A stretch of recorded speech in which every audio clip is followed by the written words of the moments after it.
Hi, this is Rev Ed with today's Back Porch Devotional from Psalm 141. O Lord, I call upon you. Hasten to me. Give ear to my voice when I call to you. Let my prayer be counted as incense before you, and the lifting up of my hands as the evening sacrifice. Set a guard, O Lord, over my mouth. Keep watch over the door of my lips. Do not let my heart incline to any evil, to busy myself with wicked deeds, in company with men who work iniquity, and let me not eat of their delicacies. Let a righteous man strike me, it is a kindness. Let him rebuke me, it is oil for my head. Let my head not refuse it. Yet my prayer is continually against their evil deeds. When their judges are thrown over the cliff, then they shall hear my words, for they are pleasant. As when one plows and breaks up the earth, so shall our bones be scattered at the mouth of Sheol. But my eyes are toward you, O God my Lord. In you I seek refuge. Leave me not defenseless. Keep me from the trap they have laid for me, and from the snares of evildoers. Let the wicked fall into their own nets, while I pass by safely. Well, this is another of the Psalms of David. And we don't know what particular distress he was in at the time that he wrote it. But he begins, as always, crying out to God. One of the things you can say about David, for all his many failings, is that he knew in a time of crisis that it was time to turn to the Lord. He knew his first reaction needed to be, not what am I going to do about this, but let me take myself to God in prayer. There's a beautiful image here. He says, let my prayer be counted as incense before you, and the lifting up of my hands as the evening sacrifice. You know, the sacrifices at the temple were every morning and every evening. And as part of the work that the priests did, they would pour out incense on the altar. And as the incense burned, it would send up very, very fragrant smoke that would fill the temple with this beautiful aroma. And I believe it's in Revelation chapter 8, where in one of the visions that the Apostle John sees, he sees that the prayers of the saints go up before God as incense in the temple. It's a powerful image, and it's one of the ways we need to think about our prayers. Offering prayer to God is one of the ways that we make sacrifices to Him. We offer our prayers and praise to Him, and there's a sweet aroma that comes up to God from our prayers. It is a form of worship. It's something we're all called to do, and it's something that all of us can do. No matter how reduced or diminished we think our circumstances might be, we can always offer the sacrifice of praise and prayer. And that's something that David knew his whole life, and it served him well his whole life. He's under some kind of distress. His enemies have set a trap for him. But what he says is, set a guard, O Lord, over my mouth. Keep a watch over the door of my lips. Do not let my heart incline to any evil, to busy myself with wicked deeds. He knows that it's all too easy when you're confronted with evil to slip into evil yourself.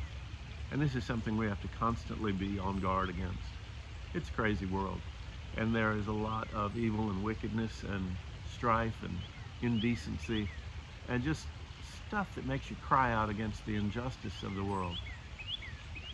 But we have to be careful that in our fight against unrighteousness and injustice, that we ourselves do not become unrighteous or unjust. We have to remember that we do not use the weapons of the world to do God's work. And our first weapon, as David knows, is prayer. It is through prayer that we learn to set a guard on our lips. You know, once you say something, you can't take it back. And in this day and age, everything is recorded for posterity, thanks to all these modern devices and the technology that we have. You see episodes over and over again these days of people who are up for some important position, and something they said 30 years ago comes back to haunt them. It is always a good prayer to say, set a guard, O Lord, over my mouth. Boy, howdy, if we could just learn how to do that, our whole lives would be a lot better.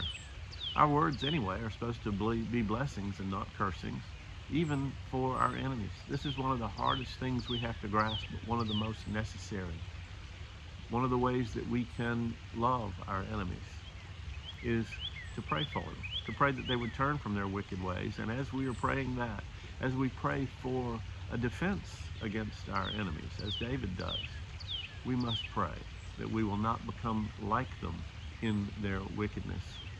David says, let a righteous man strike me, it is a kindness. Let him rebuke me, it is oil for my head. David welcomes constructive criticism that is offered to him by righteous people. You know, we get so tied up when somebody has a comment about our behavior or our life. We think, well, who do you think you are? You have no right to judge me. And you know, let's be honest, not everything is judgment.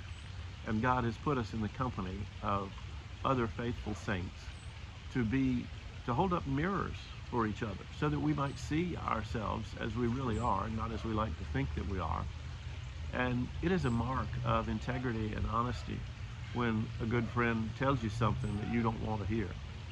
I remember someone telling me one time, you know, if we go to lunch together and I have spinach on my teeth after we eat, I hope you'll tell me before I smile at somebody else.